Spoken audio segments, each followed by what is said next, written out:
Hello and welcome to Runkle of the Bailey. My name is Ian Runkle. I'm a Canadian criminal defense and firearms lawyer. Somebody sent me an article from the Prince George Citizen. The headline is RCMP offer tips on selling firearms in a safe and trouble-free manner. And they said, hey, do you have any thoughts about this one? I have thoughts. I've got opinions. All right, let's dive into this one because, yeah, it's not all great. So what happened here is that the RCMP in Prince George gave a press conference or some sort of discussion where they were talking about the potential risks of selling guns online and how to mitigate those. In particular, the big one that they're talking about here is the possibility that people online might not actually be interested in buying or selling a firearm, but in figuring out where to go to break in to steal firearms. So that is always a concern. Now, with that in mind, the first tip that they have here is avoid providing your physical address to the buyer if possible. Using a licensed firearm retailer who can sell your firearm by consignment is one way to limit your risk. Well, if you're selling it online, you're probably already aware of the consignment option, and you're probably preferring a private sale because not everything you want to sell will be taken by consignment, and consignment retailers can take a fairly substantial chunk. So yeah, I mean, that is an option, but lots of people know that one. Now, the thing about avoid providing your physical address to the buyer, I'm not sure which sellers are actually giving out their physical address. That's not normally a thing. You'd normally meet somebody in order to do the exchange, or if it was a situation, a lot of the time these are sold by mail where you'd, mail it out to the buyer.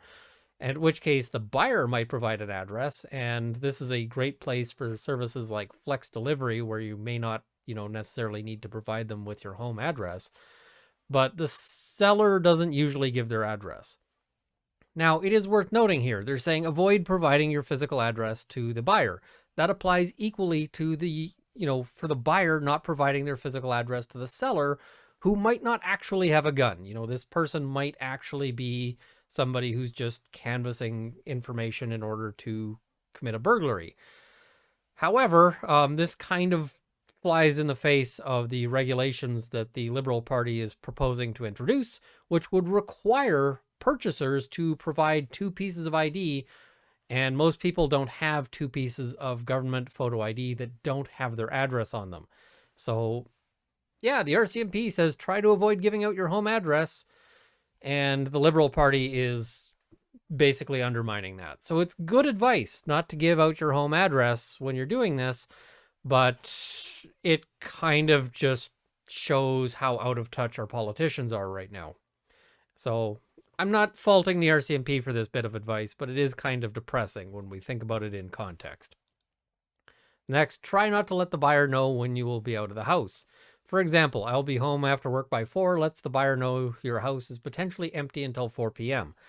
Great advice, generally speaking. You don't want to give people, hey, here's a time window.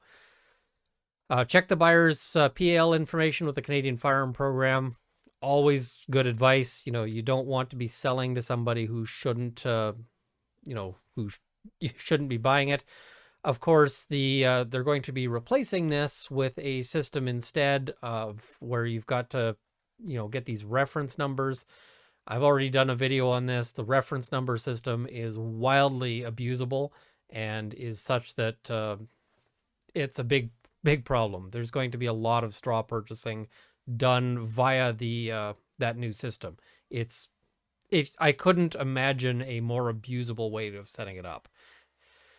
So they also note, again, consignment or online brokerage. I already covered that. I mean, we've got those options. They note some other things for firearm owners to consider are, first, decals and stickers on your vehicle advertise that you own or like guns. Now, people want to display or, people want to communicate to the world, what they like. This one, I don't have any decals or any stickers or anything like that on my car because this is a risk. People say, oh, well, a burglar will stay away because they know I have guns. Well, burglars in Canada are well aware of the storage requirements, and they know that you probably don't have a gun ready to go. So burglars instead tend to view that as, something saying there are valuables here. So that's good advice. Be aware of your surroundings when arriving or leaving a range or tactical store. I keep hearing, these rumors about people being followed home from ranges or gun stores. I've never actually seen it in a file. That's not something that I've actually seen in the wild. I guess maybe it's happened to somebody out there. I mean, obviously, there's rare circumstances, but I don't think this one's a huge risk. It is still worthwhile to consider. The next bit of advice they've got is, it is unlawful to store firearms in a vehicle. When a firearm is in a vehicle, boat, or aircraft, it is being transported and must be done so in accordance with the Firearms Act and regulations. Come on, RCMP, you can do better than this, because just about none of this is correct. And in fact, it is dangerously incorrect. The first bit, it is unlawful to store firearms in a vehicle. This is simply wrong. There are circumstances where it is lawful to store firearms in a vehicle. Now, I can't break down every possible scenario, because it may, for instance, be careless to store firearms in a vehicle in particular situations. But this blanket statement of you can never store a firearm in a vehicle lawfully is simply not correct. Now, that's not really the dangerous part, because if you just follow it is unlawful to store firearms in a vehicle, you're probably not going to get yourself into trouble if you've got that error of law in your head. But the second part is actually something that is a common firearm owner myth, and one that is potentially quite dangerous. So they say, when a firearm is in a vehicle, boat, or aircraft, it is being transported and must be done so in accordance with the Firearms Act and regulations. This is a common myth, and it's really, really dangerous, because a firearm in a vehicle might actually be legally stored rather than transported. If you're driving down the highway and you've got a shotgun in your vehicle, then that's in transport. However, if you think of that same truck and it's been parked on your property for 6 months and nobody's been in it, nobody's turned on this truck, nobody's moved it, nobody's even gone into the truck, there's no way the court's going to find that that's in transport if it's a truck that hasn't moved in 6 months. They're going to find that that's storage. And the reason why this is super important is because often the storage requirements are more onerous than the transport requirements. If we're thinking of a non-restricted shotgun in transport, all you have to do is first, make sure it's unloaded, and second, make sure you're not transporting it in a fashion that is careless. And of course, careless is its own complicated discussion. But if it's being stored, well, now you need a trigger lock or a secure container or a safe and various other things. The requirements for storing that non-restricted shotgun are higher than transport. So the RCMP here is potentially leading people into error, because somebody might say, hey, listen, that shotgun that's in my boat, that's being transported. Maybe not, and maybe you could end up losing your firearms license, getting criminal charges. So yeah, RCMP, I kind of expect you to know the law a little better than this. And frankly, Prince George Citizen, I kind of expect you to fact check the RCMP a little better than this. Just because the police said it doesn't mean it's correct. And, you're journalists. Do your homework. Check this stuff. So I'm disappointed in both groups here. So they note here as well, upon arriving at your destination, such as a stop at a hotel on your way to a hunting camp or returning to your residence, firearms must be brought inside and properly secured. Again, this is not necessarily correct. This might be good advice, but this is not necessarily what the law says. So, yeah, I got an issue with that. However, they go on to say, leaving firearms and ammunition unattended in a vehicle invites thieves to break into it and creates a source of illicit firearms and ammunition to be diverted directly to criminals. And that is potentially decent advice here. I mean, people are more likely to break into your car than they are to break into your house. If you are at home in bed asleep, your car is probably not as well defended or well sort of supervised as your house is. So generally, firearms in your house are a better idea than firearms in your car. But it does get my goat when I see this information presented as if it's, as if it's gospel. This is the word of the RCMP. We should know this. And the RCMP has got it wrong. It also kind of just frustrates me because it illustrates how messed up our firearm laws are.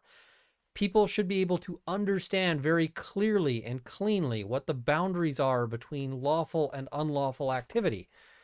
And the people who are called upon to enforce these laws don't necessarily understand those boundaries either. This makes for two problems. First, how do we expect the ordinary citizen with, not a whole lot of training? In theory, hopefully the police are getting more than the Canadian Firearms Program course in terms of understanding the law. So how do we expect the average citizen to follow the laws if the police can't understand them? And the second problem is if the police can't understand the laws, there's a risk that people out there may end up getting arrested and charged and facing huge consequences on the basis not that they have broken the law, but that the police can't understand it. So yeah, I thank you to the person who sent this to me. I really do appreciate it. But man, is this frustrating. Anyway, hopefully there wasn't too much background noise in this one. My neighbor is doing some metal grinding and some operation of a chainsaw and some other stuff.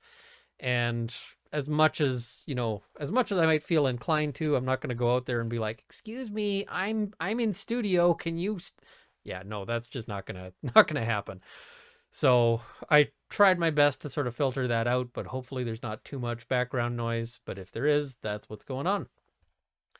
Anyway, thank you for watching. I hope this has been informative. I hope you've enjoyed this content. Please like this video. Please share this with your friends. Subscribe to see more content.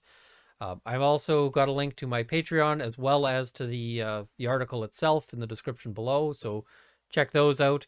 I want to thank my Patreon supporters at the $50 level: Jonathan Wheeler, Jason Elliott, Canada's National Firearms Association, Kyle Martin, Jean-Guy Toussaint, Ivo Nedev, the CCFR, and the Canadian Shooting Sports Association.